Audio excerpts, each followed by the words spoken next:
आज के introductory lecture में हमने एमडी कैट का सिलेबस डिस्कस करना है और मोस्ट इम्पोर्टेंटली आज हमें जो है वो डिस्कस ये करना है कि हमने क्या करना है और क्या नहीं करना, व्हाट टू डू और व्हाट नॉट टू डू। ये बहुत इंपॉर्टेंट है बेटा। देखें बेटा, बात यह है कि जो टीचर है उसने आपको गाइड करना है। टीचर जो है वो आपके लिए प्रॉब्लम सॉल्वर है, उसने आपकी प्रॉब्लम्स को सॉल्व करना है, आपको प्रॉपर गाइड करना है कि सिलेबस में कौन सा पोर्शन आपने स्किप करना है, कौन सा आपने प्रिपेयर करना है।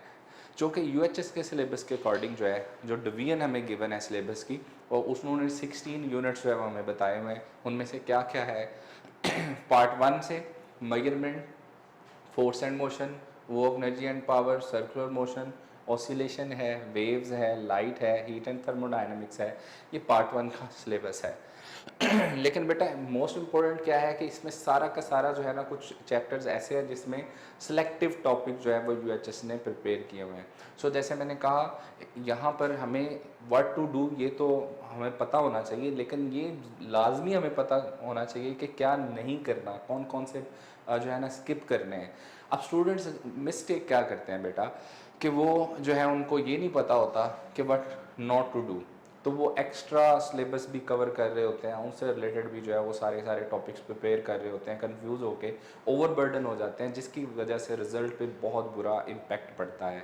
सो एज ए टीचर जो है वो हम आपको गाइड करेंगे प्रॉपर कि कौन कौन से टॉपिक्स जो हैं वो किस किस तरह करना है। हमें यूएचएस ने जो डिवीजन दी हुई है, जैसे मेजरमेंट में उन्होंने मैं बताया हुआ है कि आपने सिस्टम ऑफ यूनिट्स को प्रिपेयर करना है, एरर एंड अनसर्टेनिटी वाले टॉपिक को प्रिपेयर करना है। तो अब आपने उसमें पूरा चैप्टर हमें प्रिपेयर करने की ज़रूरत नहीं है। फिर फोर्स एंड मोशन जो है उसमें जी हमें सिलेक्टिव टॉपिक्स गिवन है। ऑसिलेशन जो है इसमें हमें कंप्लीट चैप्टर 7 जो है वो करना पड़ता है। सो जहाँ जहाँ जो है वो हमें कंप्लीट करना है, जहाँ जहाँ स्किप करना है वो फिर हम साथ साथ आपको गाइड करते जाएंगे ड्यूरिंग लेक्चर्स।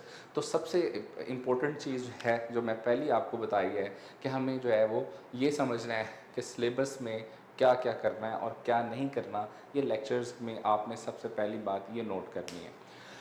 पार्ट 2 के सिलेबस में जो है वो हमारे पास इलेक्ट्रोस्टैटिक है, करंट इलेक्ट्रिसिटी है, इलेक्ट्रोमैग्नेटिज्म है, इलेक्ट्रोमैग्नेटिक कंडक्शन है, डिफॉर्मेशन ऑफ सॉलिड्स है, इलेक्ट्रॉनिक्स का कुछ पोर्शन है, मॉडर्न फिजिक्स का कुछ पोर्शन है, इसी तरह से न्यूक्लियर फिजिक्स का। बेसिकली जो यूएचएस का जो सिलेबस है, ये कॉमन टॉपिक्स उन्होंने उठाए हुए हैं ए लेवल्स और एफएससी के सिलेबस से, जो कि कॉमन सिलेबस का मिलता जुलता है। सो हमें बेटा उसी यूएचएस के सिलेबस के अकॉर्डिंग ही चलना है। सो बेटर वे क्या है कि हम सिलेबस के अकॉर्डिंग जो है उसी में रह के अच्छी सी तैयारी करें, कम्प्रीहेंसिव प्रिपरेशन करें, ना कि कंफ्यूज होकर जो है वो हम पूरे पूरे चैप्टर प्रिपेयर कर रहे होते हैं और फिर बाद में ओवरबर्डन हो जाते हैं, जिसकी वजह से हमारे रिजल्ट जो है वो उसके ऊपर बहुत बड़ा बुरा इम्पैक्ट पड़ता है। बेटा it's not important how much we study, but it is important how to study. It's very important to know कि हमें एमडी कैट की प्रिपरेशन कैसे करनी है। सबसे मेन इंपॉर्टेंट क्वेश्चन बेटा, आपने ऑब्जर्व किया होगा कि बहुत सारे अच्छे स्टूडेंट्स, आपके दोस्त वगैरह जो आपके साथ प्रमोट होते हैं from matric to first year, उनमें से अक्सर जो है वो टॉपर्स बच्चे होते हैं, बहुत अच्छे मार्क्स उन्होंने स्कोर किए होते हैं, लेकिन अक्सर जो है वो पार्ट 1 में उनके मार्क्स अच्छे नहीं आ पाते। उसकी सबसे बड़ी रीज़न क्या होती है, उनको नहीं पता होता कि हमने पार्ट 1 में आके जो है वो मोड जो कि अचानक से चेंज हो जाता है मैट्रिकुलेशन से जब आप पार्ट 1 में आते हो, तो अब उनको नहीं पता होता हाउ टू स्टडी, हमने उन सब्जेक्ट्स को कैसे लेके चलना है, तो नंबर स्कोर कैसे करने हैं। जब तक उनको समझ आता है कि पढ़ना कैसे है, तब तक जो है वो बहुत देर हो चुकी होती है और साथ ही बोर्ड के पेपर्स आ जाते हैं और अल्टीमेटली वो अपना रिजल्ट जो है वो उनका अच्छा नहीं आता। पार्ट 2 में रिलेटिवली जो है वो फिर बेहतर स्टडी करते हैं, क्योंकि स्टार्ट से उनको पता होता है हमें स्टडी को कैसे लेके चलना है। सो इट मीन्स के सबसे इम्पोर्टेंट चीज़ ये है, जब एमडी कैट आप स्टार्ट करने जा रहे हो, एंटी टेस्ट प्रिपरेशन जो है वो स्टार्ट आपने करनी है, तो आपको पता होना चाहिए कि हमने हाउ टू स्टडी, कैसे पढ़ना है।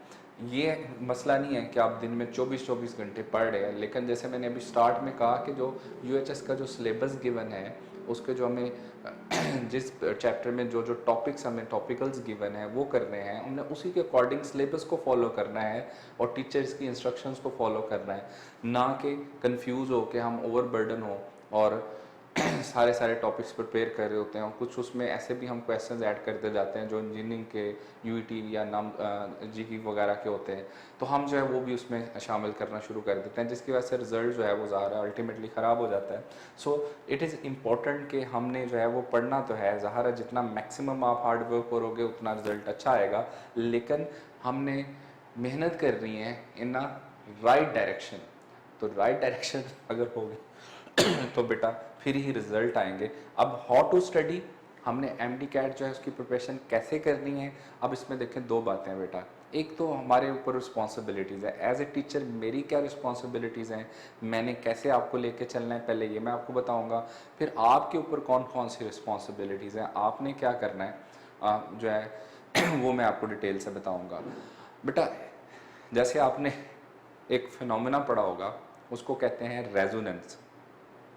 अब रेजोनेंस का जो फिनोमेना है बेटा वो क्या होता है कि जब अप्लाइड फ्रीक्वेंसी नेचुरल फ्रीक्वेंसी के साथ मैच कर जाती है तो आपको पता है एनर्जी ऑब्जॉर्प्शन क्या होती है, मैक्सिमम।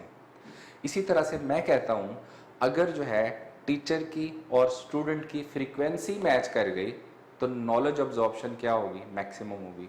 तो आपकी और हमारी जो है वो फ्रीक्वेंसी मैच करनी चाहिए ताकि आप मैक्सिमम नॉलेज जो है उसको कंसीव कर सकें।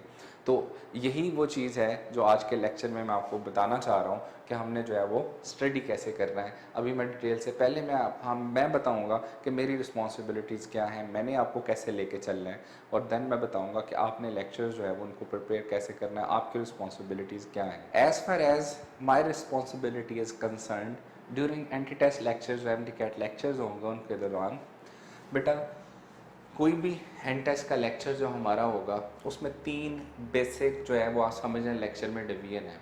अब डिटेल में जाएं तो बहुत सारी बन सकती हैं, लेकिन इन जनरल जो है वो हम अगर जनरलाइज करें तो हम किसी भी लेक्चर में जो है वो सबसे पहले इंफॉर्मेशन बेस्ड क्वेश्चन जो हैं उनको टारगेट करते हैं, जहाँ जहाँ इंफॉर्मेशन आएगी।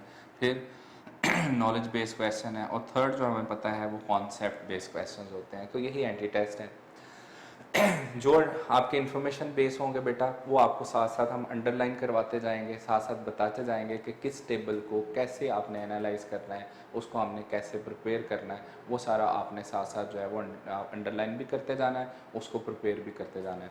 फॉर एग्ज़ाम्पल इसमें लेट से जी हमारी बुक में चैप्टर नंबर 1 मेजरमेंट्स का है, उसमें इंफॉर्मेशन के टेबल में जो है वो हमें टाइम इंटरवल का टेबल गिवन है, और वहाँ पर जो है मैं आपको अंडरलाइन करवा देता हूँ कि बेटा ये वाले जो है ना आपने वैल्यूज़ जो है वो लर्न करनी है, उनसे मल्टीपल चॉइस बन सकता है।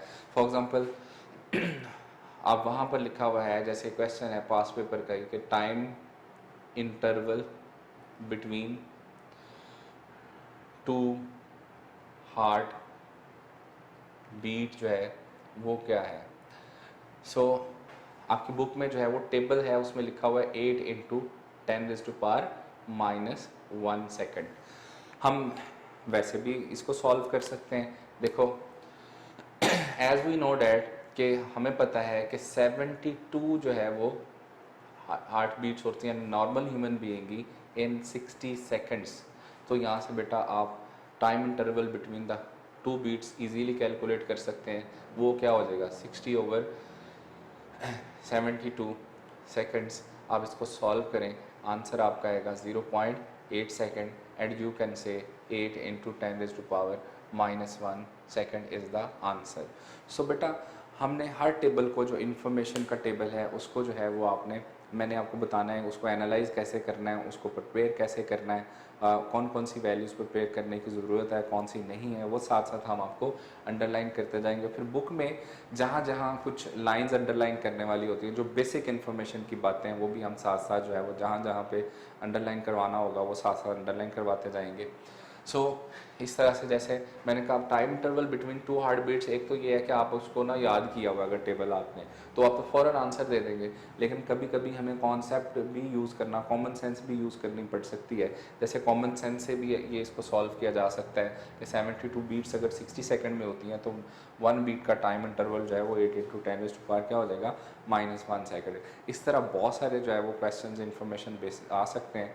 तो हम आपको जो है वो साथ साथ अंडरलाइन करवाते जाएंगे, और वो आपका प्रिपेयर होता जाएगा। इसका मतलब है लेक्चर का अगर आप जो है अपने नोट्स खुद डेवलप कर रहे हैं तो हर लेक्चर में से एक पोर्शन जो निकलेगा वो कौन कौन सा होगा जो बेसिक इन्फॉर्मेशन से रिलेटेड होगा, वो आपने जो है वो इन्फॉर्मेशन को लर्न करना है और प्रॉपर उसके नोट्स साथ साथ बनाते जाना है। देन जो है कम नॉलेज। अब जब नॉलेज की हम बात कर रहे होते हैं तो उसमें जो है बेटा हम आपको टेक्निक्स बताते हैं, शॉर्टकट बताते हैं, कौन सा टॉपिक कोरिलेट कर रहा है वो भी हमें प्रिपेयर करना है, वो भी हम साथ साथ बता रहे होते हैं। अब देखें कि फॉर एग्जांपल यहाँ पर जो है लेट्स से जी हमें उसने कहा, एग्जामिनर कहता है कि ये जी B square over mu naught जो है इसके यूनिट्स फाइंड करें, क्या आते हैं in terms of base unit. अब बेटा बात ये है, हमें पता है कि ये जो बी है मैग्नेटिक इंडक्शन को बोलते हैं, मैग्नेटिक फ्लक्स डेंसिटी को बोलते हैं, तो इसका यूनिट क्या है टेस्ला। म्यू नॉट जो है इसमें हम कहते हैं ये permittivity of the free space, और ये 4 पाई इंटू 10⁻⁷ वेबर पर एम्पियर पर मीटर, ऐसे ही जी। अब अगर ऐसा है बेटा तो आप इसमें पुट करेंगे यूनिट्स, उसको सॉल्व करेंगे and then you will get the answer. लेकिन मैंने कहा जैसे as a teacher we are problem solver, हमने आपको जो है वो प्रिपेयर करना है, तो मैं आपको टेक्निक्स बता दूंगा, शॉर्टकट उसका बता दूंगा कैसे सॉल्व करना है। जैसे देखो अगर आप टेक्निक के बगैर इसको सॉल्व कर रहे हो, आप इसको लिखोगे टेस्ला स्क्वायर, म्यू नॉट जो है इसका यूनिट वेबर पर एम्पियर पर मीटर होता है, आगे आप फर्दर उसको सॉल्व करोगे and you will get the answer. Answer तो आ जाए ज़ाहिर आ ही जाएगा, लेकिन इट विल टेक टाइम। हमने आपको जो है वो कोई भी मल्टीपल चॉइस जो है विद इन 40 सेकंड्स जो है वो सॉल्व करना सिखाना, विद इन 40 सेकंड्स आपका आंसर जो है वो इंशाल्लाह आना चाहिए। अब इसको सॉल्व करने की टेक्निक क्या है कि बजाय हम बेटा इसको देखें, आपने याद करना है कि क्या ये इस तरह का जो फॉर्मूला है कहीं आपकी नज़र से पहले गुजरा है, तो आंसर इज़ यस। देखें आपने चैप्टर 15 में ये पढ़ा होगा energy stored in an inductor जो है, और इसमें देखें कि 1/2 B square over mu naught जो है ये 1/2 नहीं था, इस वजह से आप कंफ्यूज हो रहे थे। अब इसकी लेफ्ट हैंड साइड देखें तो आपको याद आ जाएगा कि ये जो है energy stored in the inductor में किस चीज़ का फार्मूला था, एनर्जी डेंसिटी का फार्मूला था। और एनर्जी डेंसिटी के वही यूनिट्स होते हैं जो किसके होते हैं, प्रेशर के। यानी आप देखें ना एनर्जी डेंसिटी हम किसको बोल रहे होते हैं, एनर्जी डेंसिटी जो है वो हमारे पास वर्क डन क्या होता है, एनर्जी पर यूनिट वॉल्यूम। तो आप देखें कि इसका मतलब है ये एनर्जी पर यूनिट वॉल्यूम है अगर, तो एनर्जी का यूनिट जूल यानी newton metre, volume cubic metre होता है। तो अब एक इससे कैंसिल आउट हुआ, इसका मतलब है ये प्रेशर के यूनिट्स के इक्वल आ गया, न्यूटन पर मीटर स्क्वायर। तो आप फ़ौरन जो है इसका आंसर बता सकेंगे। अगर बेस यूनिट में पूछा है आप कहेंगे kilogram per metre per second square is the answer. So बजाय आप जो है वो इसको सॉल्व करें सारे को और फिर आंसर निकालें, आप लेफ़्ट हैंड साइड सॉल्व करके आंसर बता सकते हैं। एक और एग्जांपल ले लेते हैं, फॉर एग्जांपल आसान वाली एग्जांपल लेता हूँ। फॉर एग्जांपल वो कहता है ये बताओ कि सी वी स्क्वेयर जो है इसके यूनिट क्या है। अब आपको पता है अगर मैं यहाँ 1/2 लगा दूँ तो ये क्या है, energy stored in the capacitor. So आप इसको सॉल्व करने के बजाय आपको लेफ़्ट हैंड साइड जो है वो याद आ जानी चाहिए, और ये एनर्जी का यूनिट है, आंसर आ जाएगा। सो बेटा बेसिकली जो है टेक्निक्स शॉर्टकट जो हैं ये ही एंटी टेस्ट में सबसे इम्पोर्टेंट होते हैं, जो आपके लिए टाइम सेविंग होते हैं, आपका टाइम बचाते हैं। एंड टेस्ट में सबसे ज़्यादा इम्पोर्टेंट जो है वो टाइम मैनेजमेंट ही है। एक्चुअली हम अंडर प्रेशर क्यों होते हैं, क्योंकि कुछ अगर क्वेश्चंस पे टाइम जो है वो ड्यूरिंग टेस्ट जो है वो ज़्यादा लग गया तो बाकी जो है वो पेपर जो है वो सॉल्व करने की टेंशन में आप अंडर प्रेशर हो जाते हो, एज ए रिज़ल्ट जो है वो आप जो है ना वो अच्छा स्कोर नहीं कर पाते। सो हमने आपको जो है वो टेक्निक शॉर्टकट्स इस तरह के बताने हैं ताकि आप इजीली जो है डिफ़िकल्ट लेवल के क्वेश्चंस को भी सॉल्व कर सकें इजीली। फिर कोरिलेट बेटा कोरिलेट क्या है कि कुछ टॉपिक्स ऐसे हैं हो सकता है वो हमारे सिलेबस यूएचएस के सिलेबस का पार्ट ना हो, लेकिन फिर भी वो हम आपको टीच करेंगे। उसकी रीज़न क्या है कि कुछ टॉपिक जो हैं वो उसके साथ कोरिलेट कर रहे होते हैं, और वो फिर आसानी के साथ जो है वो हम उसके शॉर्टकट बना सकते हैं, उसको सॉल्व कर सकते हैं। फॉर एग्ज़ाम्पल हमें जो है वो ट्रिग्नोमेट्रिक रेशोज़ का टेबल सबसे पहले मैं आपको लर्न करवाऊंगा, क्योंकि हमें फ्रिक्वेंटली वहाँ पर बहुत सारी जगह पे साइन थीटा कॉस थीटा की वैल्यूज़ जो हैं वो उनको चाहिए होती हैं, फ्रीक्वेंटली याद आनी चाहिए। साइन 30 क्या है, साइन 60 क्या है, कॉस 30 क्या है, कॉस 60 क्या है, ये सारी वैल्यूज़ जो है। तो कुछ टॉपिक्स जो है वो हमारे सिलेबस के साथ कोरिलेट कर रहे होते हैं, तो वो भी टॉपिक जो है वो मैं साथ साथ आप लोगों को गाइड कर रहा हूँ। लास्ट वन जो है यहाँ पर types of multiple choice question. बेटा हर टॉपिक जो है उससे रिलेटेड मैं बताऊंगा कि इस टॉपिक में कितने maximum number of multiple choice बन सकते हैं, कितनी टाइप के क्वेश्चन आ सकते हैं, वेरिएशन जो है वो बताऊंगा। सो एक लेक्चर में जो है ओवरऑल हमें जो है वो क्या क्या करना है। एक और लास्ट पॉइंट जो है वो क्लैरिटी ऑफ क्या है बेसिकली कॉन्सेप्ट्स, ये भी इम्पोर्टेंट है बेटा। मैंने कहा जैसे इन्फॉर्मेशन जो है वो तो ज़ाहिर है बेटा याद करने वाली चीज़ें हैं, उसमें टेक्निक्स यानी कि बहुत कम अप्लाई होती हैं, उसमें बहुत सारी ऐसी चीज़ें हैं जिनको आपने रट्टा लगाना याद करना है इन्फॉर्मेशन में। नॉलेज में जो है वो ज़ाहिर है आपको हमने टेक्निक सिखानी है, शॉर्टकट सिखाने हैं, हमने बताना है कोरिलेट कौन कौन से टॉपिक कर रहे हैं, हमने आपको हर टॉपिक से रिलेटेड बता देना है कि जो कितने maximum type of multiple choice बन सकते हैं। फॉर एग्जांपल हम प्रोजेक्टाइल मोशन डिस्कस कर रहे हैं, प्रोजेक्टाइल मोशन में मैं आपको बताऊंगा कि कितने केस हो सकते हैं, किस तरह का मल्टीपल चॉइस आएगा, तो कौन सा फार्मूला आपने अप्लाई करना है, उनको हम अलग-अलग कैटेगराइज कर लेंगे और बता देंगे कि इस टाइप के मल्टीपल चॉइस क्वेश्चन जो है वो आ सकते हैं। अब लास्ट वन इज कॉन्सेप्ट जो है वो, अब इसके लिए बेटा क्लैरिटी ऑफ कॉन्सेप्ट जो है वो होना बहुत ज़रूरी है। क्लैरिटी हम जो है वो अक्सर जो गलती करते हैं, जो मिस्टेक होती है, ज़ाहिर है बेटा वो हम जानबूझ के थोड़ी करते हैं। एग्जामिनर ने आपको ट्रैप करना है और अगर आप ट्रैप हो गए तो वहाँ पर आप मार्क लूज़ कर जाएंगे। फॉर एग्जांपल एक लेट्स से किसी क्वेश्चन है, आपसे अगर कहा जाए if the volume of an ideal gas becomes double at constant pressure,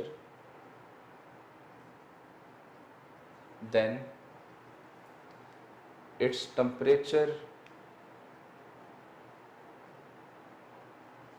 will change from 27 degrees Celsius to what? Let's say options are 127 degrees Celsius, 327 degrees Celsius, 0 degree Celsius, let's say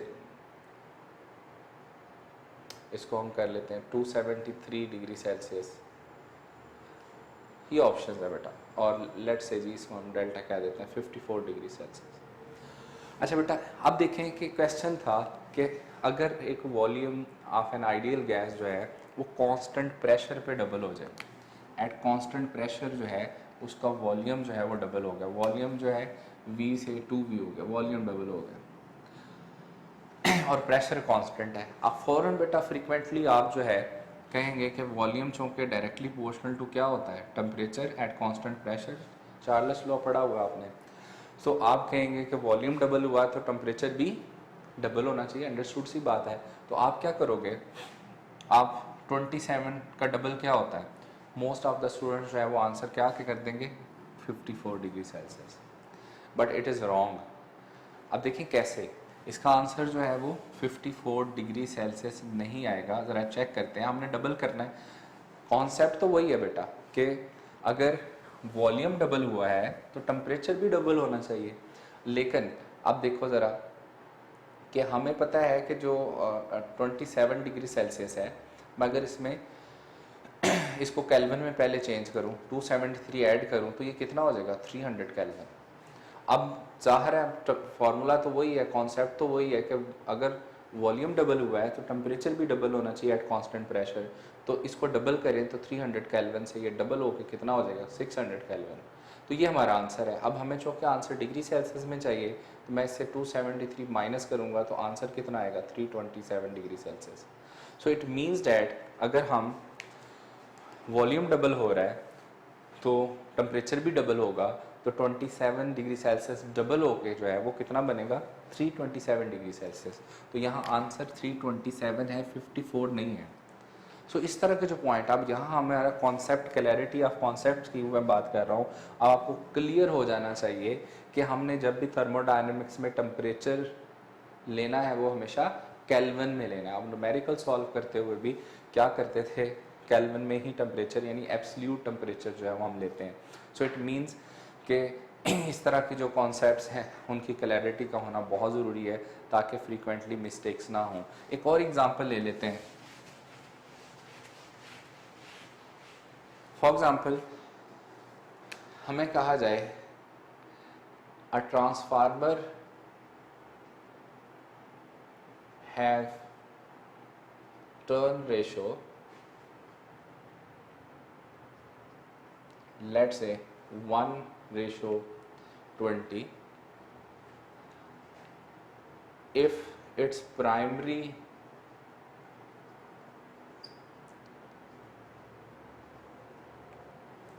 is connected to a battery of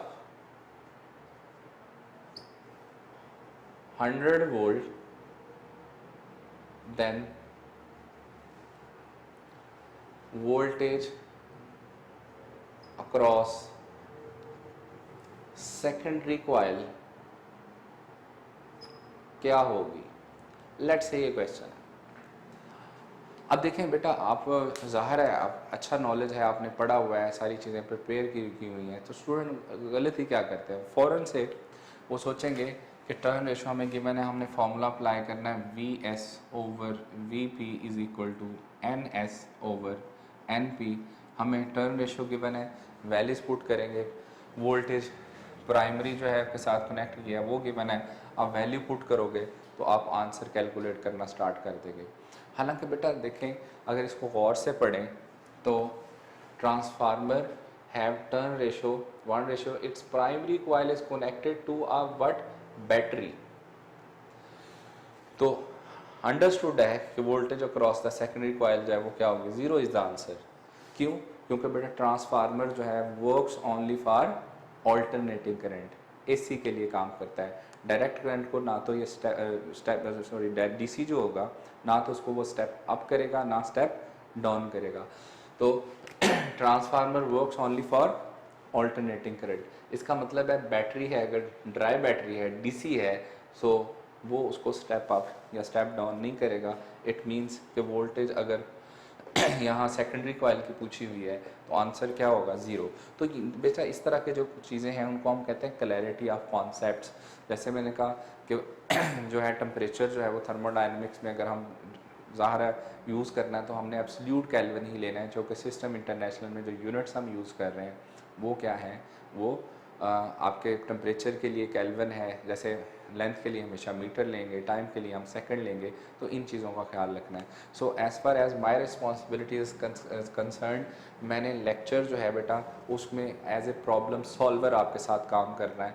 आपको जो है ना मैंने information, knowledge और concept, मैं जब lecture ज़ाहिर deliver कर रहा होगा तो कोई भी जो हमारा यूनिट है, यूनिट वाइज जब हम चलेंगे तो उस यूनिट में मैंने इन 3 चीज़ों के अक्रॉस जो है वो लेक्चर को लेके चलना है। उसमें इंफॉर्मेशन जहाँ जहाँ आएगी उसको आप तक जो है वो पहुँचाना है, नॉलेज जहाँ जहाँ आपने ज़ाहिर है वो लर्निंग आपकी है उसको देखना है, जहाँ जहाँ कॉन्सेप्ट की बात आएगी। समटाइम्स ऐसा है कि रेगुलर क्लासेस में हम इतनी डेप्थ में जाके उन टॉपिक को प्रिपेयर नहीं किया होता हमने, तो मैं उन कॉन्सेप्ट्स को भी क्लियर करने की कोशिश करूँगा।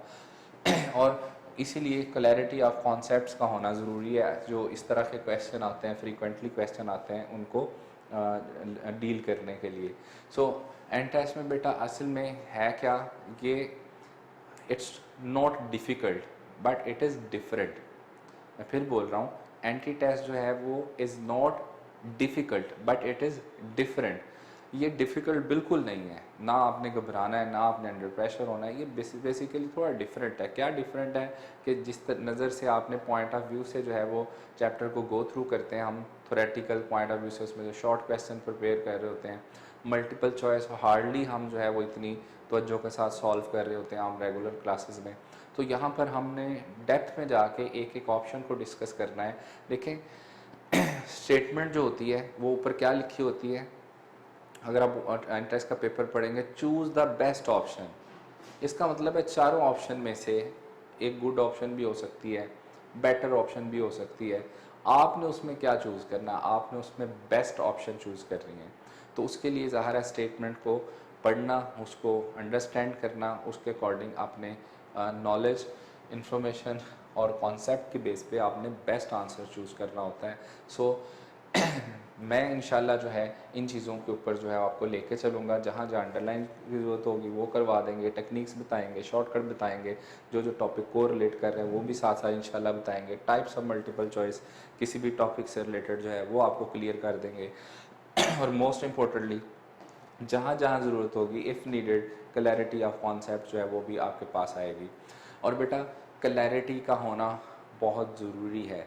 अगर कहीं आप कंफ्यूज हो जाते हो, फॉर एग्जांपल रेगुलर क्लास में आपने कोई टॉपिक पढ़ा था, वहाँ आपके टीचर ने आपको जो है वो कॉन्सेप्ट शेयर किया, हो सकता है आपने वो ठीक से कंसीव ना किया हो और उसी रॉन्ग कॉन्सेप्ट को आप साथ लेके चल रहे हो। ये सबसे मुश्किल काम होता है, आपने जो रॉन्ग कॉन्सेप्ट है उसको दोबारा ठीक करना। तो समटाइम्स यहाँ पर जब हम करवा रहे होंगे लेक्चर, आमतौर पे जो है वो एंट्री टेस्ट क्लासेस में मैंने देखा है कि स्टूडेंट अचानक हैरान हो रहे होते हैं, कहते नहीं सर ऐसा तो नहीं है, ये तो हमने ये पढ़ा था। तो बेटा सबसे पहले जो है वो आपने एक चीज़ याद रखनी है, एक्सेप्टेंस। एक्सेप्टेंस बहुत ज़रूरी है। एक्सेप्टेंस मीन कि आपने जो लेक्चर के दौरान सुनना है उसको गौर करना है, गौर करने के बाद जो है उसको बुक से देखना है, फिर उसके बाद जो है वो डिसाइड करना है कि आपका अगर कॉन्सेप्ट आप रॉन्ग लेके चल रहे थे तो उसको आपने फ़ौरन से ठीक कर लेना है। नो बेटा, मैंने अपनी रिस्पॉन्सिबिलिटीज़ को डिस्कस किया। नो आपके एंड पे क्या क्या रिस्पॉन्सिबिलिटी के आपने कैसे जो है वो लेके चलना है। देखिए बेटा, आपने लेक्चर जो है वो आपने जो है वो ऑनलाइन आपका लेक्चर ज़ाहिर आपने सुना लाइव, हमने लेक्चर के बाद जो है आपने उसको नोट डाउन किया, नोट डाउन करने के बाद जो है नेक्स्ट फेज़ आता है, आपने प्रिपेयर करना है उसको और प्रैक्टिस करनी है। अब प्रिपरेशन क्या है, आप लेक्चर जो भी सुनेंगे लेक्चर जो है वो सुनने के बाद आपने बुक सामने रखनी है, टेक्स्ट बुक सामने रखनी है, आपने फिर से जो है वो अपने नोट्स आप खुद प्रिपेयर करते हैं और उन नोट्स में जो है वो क्या क्या होना चाहिए, जैसे मैंने बताया आपके इंफॉर्मेशन बेस आपने सेपरेट करना है उसके बाद उसमें नॉलेज और कॉन्सेप्ट बेस जो नई आपके लिए नई इन्फॉर्मेशन थी, नई चीज़ें थी कॉन्सेप्ट्स की, वो उनको आपने जो है ना एनालाइज करना है और नोट्स प्रिपेयर कर लेने हैं। जब आप नोट्स आपने अच्छे से प्रिपेयर कर चुके होंगे तो प्रैक्टिस बुक जो है उसमें आपने जो है वो मल्टीपल चॉइस क्वेश्चन सारे जो है वो सॉल्व करने हैं। तो प्रैक्टिस करेंगे तो मिस्टेक्स होंगी, कुछ कॉन्सेप्ट्स में ज़ाहिर है प्रॉब्लम आएगी आपको, आप आंसर मैच करेंगे तो वहाँ से आपको पता चलेगा कि कहाँ कहाँ मिस्टेक्स हो रही हैं। तो फिर वो ऑनलाइन जो है वो आप हमसे क्वेश्चन भी पुट कर सकते हैं, इंशाल्लाह हम उसका आंसर भी करेंगे। So preparation and practice. Practice के बाद जो है वो आपका बेटा क्या है, टेस्ट। लेकिन मैं फिर बोल रहा हूँ ये स्टेप बाय स्टेप चलना है। क्या आप लेक्चर के फ़ौरन बाद टेस्ट पे आ जाएंगे, ऐसा नहीं है। अगर विद और प्रिपरेशन आप टेस्ट दोगे, सबसे बड़ी मिस्टेक करेंगे वो क्या, आप प्रिपरेशन के बगैर टेस्ट दे रहे हो, आपका रिजल्ट ठीक नहीं आएगा, ज़ाहिर आपके मल्टीपल चॉइस ठीक नहीं आ रहे होंगे, आपका माइंड नेगेटिव हो जाएगा, आपका एंगेज मुझे कुछ नहीं आता। तो इस वजह से जो है आपने सबसे पहले बेटा प्रिपेयर करना है, प्रिपरेशन के बगैर कभी टेस्ट नहीं देना, ताकि आपका कॉन्फिडेंस बूस्ट करे। टेस्ट के बाद बेटा क्या होगी, लाइव डिस्कशन होगी। हम लाइव डिस्कशन जो है उसके दौरान आपने जो है वो ज़ाहिर जो टेस्ट प्रिपेयर किया, टेस्ट आपने दिया हुआ था, उसका जो सोल्यूशन आपके पास होगा वो सामने रखना है। और लाइव डिस्कशन में जो है वो जहाँ जहाँ कॉन्सेप्ट आपने गलती की है, जहाँ जहाँ आपकी जो है वो न्यूमेरिकल्स में मिस्टेक आई है, वो सारे हम डिस्कस करेंगे। लाइव डिस्कशन के बाद आपको समझ आ जाएगी, पता चल जाएगा कि मिस्टेक्स कहाँ कहाँ हुई हैं। फिर आपने उन मिस्टेक्स को क्या करना है, रेक्टिफाई करना है। Rectify because we learn from the correctness of our mistakes, correctness of our mistakes. तो बेटा रेक्टिफाई करना बहुत ज़रूरी है अपनी मिस्टेक्स को। तो मेन जो आपकी लर्निंग है वो एक्चुअली कहाँ हो रही है, अगर आप गौर करें तो प्रिपरेशन के बाद जब आपने टेस्ट दिया, टेस्ट में जो है वो जो जो मिस्टेक्स, जो जो कॉन्सेप्ट्स में प्रॉब्लम है, जो जो नॉलेज में प्रॉब्लम है, वो आपको रियलाइज़ होंगी ड्यूरिंग टेस्ट। वो कहाँ क्लियर होंगी? डिस्कशन में। अगर डिस्कशन में वो क्लियर हो जाती हैं और वो आप उनको रेक्टिफाई कर लेते हैं, इट मीन्स कि आपकी प्रिपरेशन बेस्ट हो गई। सो अब डिस्कशन में जो है वो डिस्कशन का फ़ायदा कब होगा? अगर आपने टेस्ट अच्छे से सॉल्व किया होगा। टेस्ट का बेनिफिट मैक्सिमम कब होगा? अगर आपने प्रिपरेशन के साथ टेस्ट दिए। अब अगर आप बगैर प्रिपरेशन के टेस्ट दे रहे हो तो टेस्ट की डिस्कशन का भी कोई फ़ायदा नहीं होगा। ठीक है, तो आपका जो है वो स्टेप बाय स्टेप क्या है, तो आपकी रिस्पॉन्सिबिलिटी है लेक्चर के बाद आपने प्रिपेयर करना है, प्रिपेयर करने के बाद प्रैक्टिस करनी है मल्टीपल चॉइस की, और फिर आपने टेस्ट देना है, टेस्ट के बाद डिस्कशन, और जो मिस्टेक्स हुई हैं उनको रेक्टिफाई करना है।